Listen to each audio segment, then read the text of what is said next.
The MASH report this week was particularly delicious, utterly demolishing the right wing media, particularly the Daily Mail. Let's face it.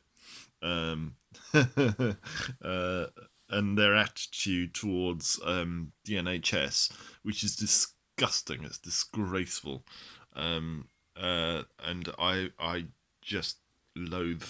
I loathe all media, to be honest. But the Daily Mail, the Daily Express, the Sun, they are particularly disgusting, and they are taken down grandly, grandly by the MASH report this week. Very funny. Now, since the outbreak of this pandemic, our glorious NHS has been rightly receiving a huge amount of praise, but some of it has been coming from some slightly surprising quarters. For more on this, we now go to Rachel Paris. Rachel, hello. Hello, Nish. Yes, that's right. I'm talking about the NHS this week. Are you a fan, Nish? Yeah. Do you clap for them? Yeah, of course I do, yeah. How long for? Oh, I guess about 3 minutes or something. 3 minutes? Okay, not a huge fan then. I generally clap for at least 6 hours, just out of basic respect. I was also the first person to introduce this. A lot of fun.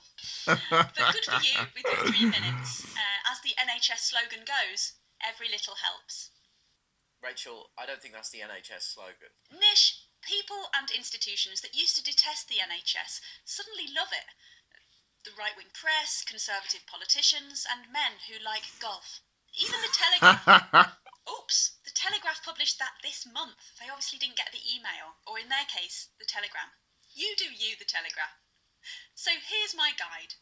How to very suddenly support the NHS. Like any abrupt 180-degree turnaround in fundamental beliefs for largely financial reasons, suddenly being into the NHS isn't easy.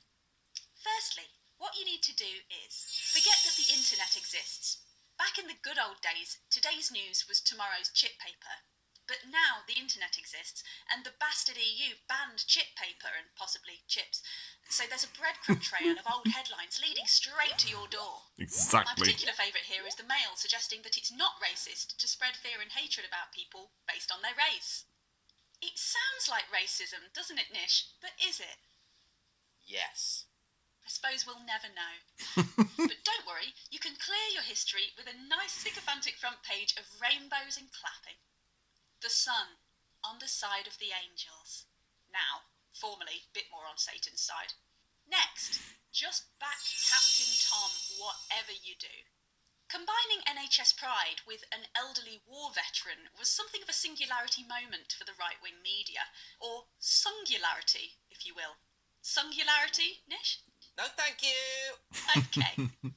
Captain Tom is an untouchable, much like Catherine Jenkins or her mum, the Queen. If Captain Tom loves the NHS, then readers will love the NHS too. Otherwise, you're fucked and your pop-pop's going to start buying The Guardian. Maybe the Sun and the Mail have finally realised that their readers actually don't want frothing hate and paranoia. They just need nice, large, clear print, Snoopy cartoons, and the occasional Michael Ball CD. Does it feel like the narrative has changed that much, Rachel? Yes, Nish, it does. Suddenly liking the NHS may be an obvious and cynical move, like using the word narrative to make yourself sound clever. But maybe it's not such a bad thing after all. Look at Wednesday's Mail. They're actually donating PPE to the NHS. Perhaps the endemically livid right-wing press have been forced by circumstance into promoting the ideals of fairness and compassion that they absolutely hate. It's possible. Let's wait and see how long they clap for on Thursday. If it's 3 minutes or less, then they obviously don't really mean it. Back to you, Nish. Thank you, Rachel Paris. Bye! Now, since the outbreak of COVID-19, conspiracy theory.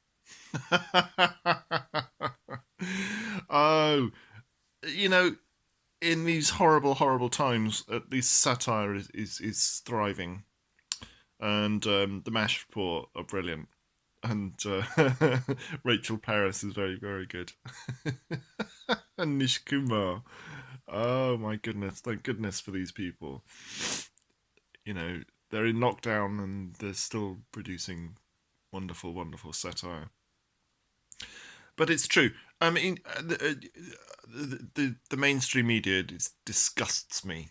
the Sun, the Mail, the Express, they are revolting publications, and they should be driven out of business. They are a cancer on this country. That they make everything horrible and horrible, and they should be. I mean, this works, right? Satire works, but the fact is, people go out and buy these shitty papers. They buy the shit, and they read it, and they credulously take it all in. Ooh. And it winds me up. And these papers are owned by offshore billionaires who avoid tax and take the piss out of you, and it it just disgusts me that people are so bloody credulous. Um, and I just wish people would wake up. Stop it. Stop reading this shit. Stop it. You're being taken the piss out of. Anyway, this makes me laugh.